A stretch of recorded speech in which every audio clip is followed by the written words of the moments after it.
Alright, so this is just going to be an intro to exponentials in logs. The first thing we are going to go over is the exponent rules. Now, you did cover these in class, and they are all here on the screen. So these are the 5 we dealt with. What I'm going to do is I'm going to show a number example with each of these just so you can refresh that. So the example I have for a power, when you have a power to a power, we have to multiply those exponents. So what I'm going to do is I'm going to take this 3 on the outside, and it's basically going to be distributed in. Now, what's going to happen with each of these exponents is we're going to multiply. So instead of x squared, we're now going to take x, and we're going to do 2 times 3, so it becomes x to the 6th. And same thing with y. It's now going to be 4 times 3, so it's going to be y to the 12th. So this is what it would end up being. So for multiplication, again, you still have to have those same bases. So when I look here, I see that I have an x to the 7th and an x to the 4th. So what I'm going to do is I'm going to add those 2 exponents together. So I'm going to do 7 plus 4 to now get x to the 11th. I have a y in the first part, but I don't on the second one. So I can't do anything. I just bring it over.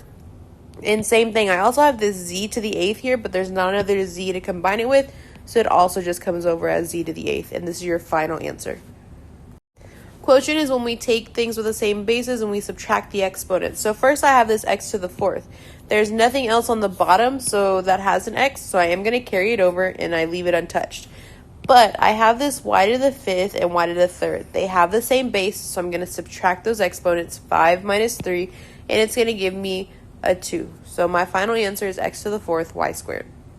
This one is super, super important. I'm not going to do an example here, but if you have anything to the 0 power, it's always 1.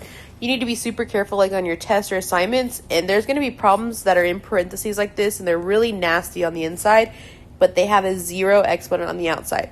You automatically can go and say that that's just equal to 1. You don't have to do any of the other rules, and don't waste your time either, because in the end, it's just equal to 1. So for this last one, negative exponent, I'm actually going to combine the quotient rule into this. So I'm going to do something like x to the 3rd, y to the 7th over x to the 5th y squared. So I'm going to do those quotient rules first, and I'm going to combine the stuff that has the same basis. So x to the 3rd divided by x to the 5th. What I do is I end up subtracting those exponents. So I have x to the negative 2. Now we can't have a negative exponent. We're just going to leave it alone for right now. And I'm going to do the second part. I'm going to do y to the 7th divided by y squared. So again, I'm going to subtract those exponents and end up with y to the 5th. What your negative exponent rule says is that if you have a negative exponent, you just move it. So if it's in the top of a fraction, you move it to the bottom. If it's in the bottom, you move it to the top. And when you do that, it loses the negative sign. So right here, I have this x to the negative 2. The y to the 5th does not have a negative, so it is going to stay where it's at, and it's going to stay y to the 5th. But I need to create a fraction, and I'm going to move that x to the negative 2 on the bottom, but it's now just going to be a 2, a positive 2. So when it moves across that fraction line, it basically loses the negative sign. So when we're changing forms, if we're going from exponential to log or log or exponential, it's the same exact thing. One of the quickest ways for going from log to exponentials is using kind of like a C. So it starts with b to the y is equal to x. And that's what was over here. And then if you're going from exponential to log, the base is always going to be the b.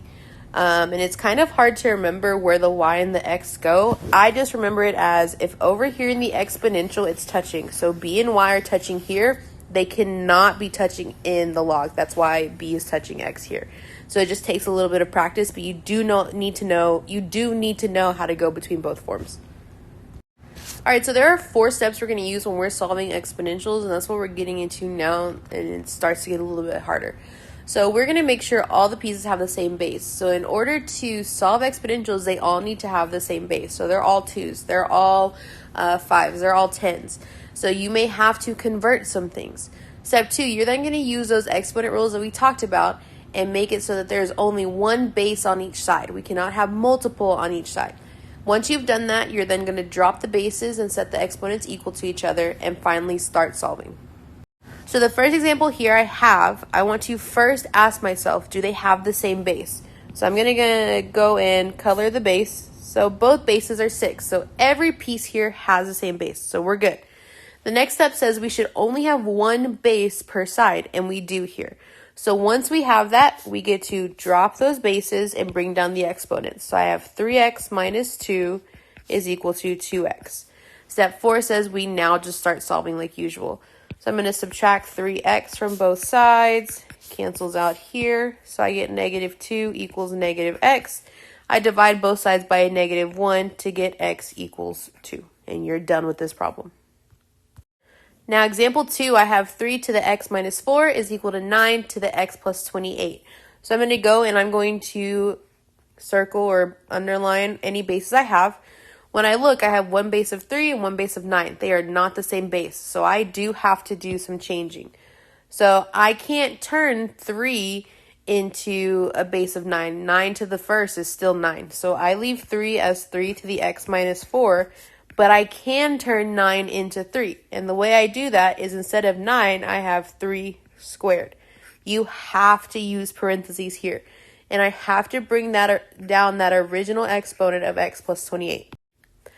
Now, I do need to start combining and using some of my exponent rules. So if you look over here on the right side, we have parentheses, which means we have a power to a power. So I have to multiply these two together. I'm going to multiply 2 times x and 2 times 28. So the left side stays the same as 3 to the x minus 4, but it's now equal to 3. And like I said, we multiply. So 2 times x gives us 2x.